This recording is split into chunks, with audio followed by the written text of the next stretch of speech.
BBC4's A Night of Numbers begins now with a short film exploring the Ethiopian system of multiplication, a bizarre system that ignores some numbers and dismisses others as unlucky.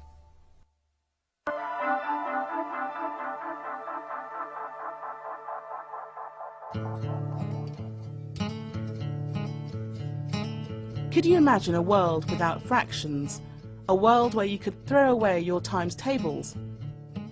Well, there has been such a world here in Ethiopia, where for thousands of years merchants used a strange yet very sophisticated system of multiplication to calculate the price of goods at markets throughout the Horn of Africa and the Middle East.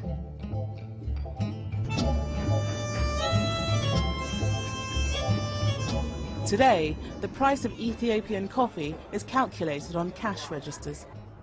But where we in the West rely on modern technology, thousands of years ago, traders made their calculations with pebbles. All they needed to know is how to halve a number and how to double it. To Western eyes, the Ethiopian system is so strange that it seems more like a magic trick.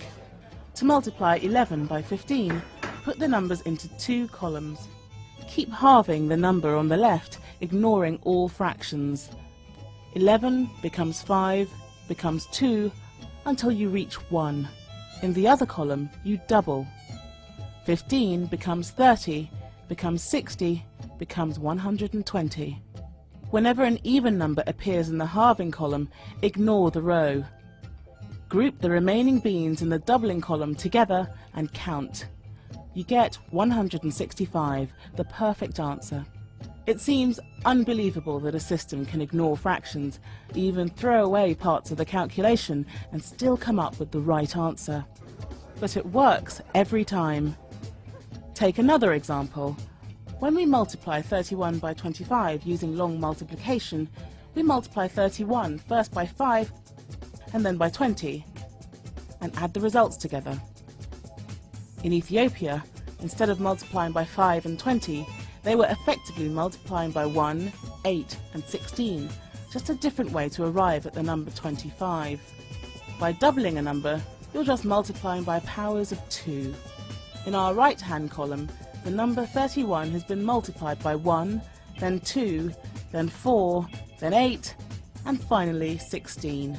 But all that we need are the numbers that make up 25, that is the 1, the 8 and the 16.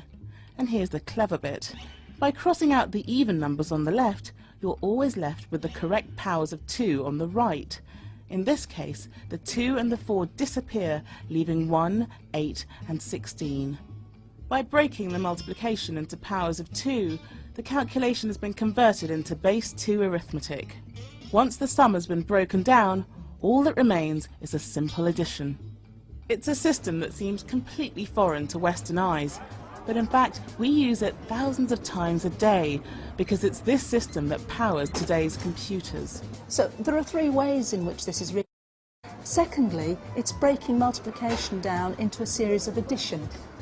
And thirdly, it's breaking everything down into very simple steps. Making calculations as simple as possible was all the inventors of the Ethiopian method wanted to do.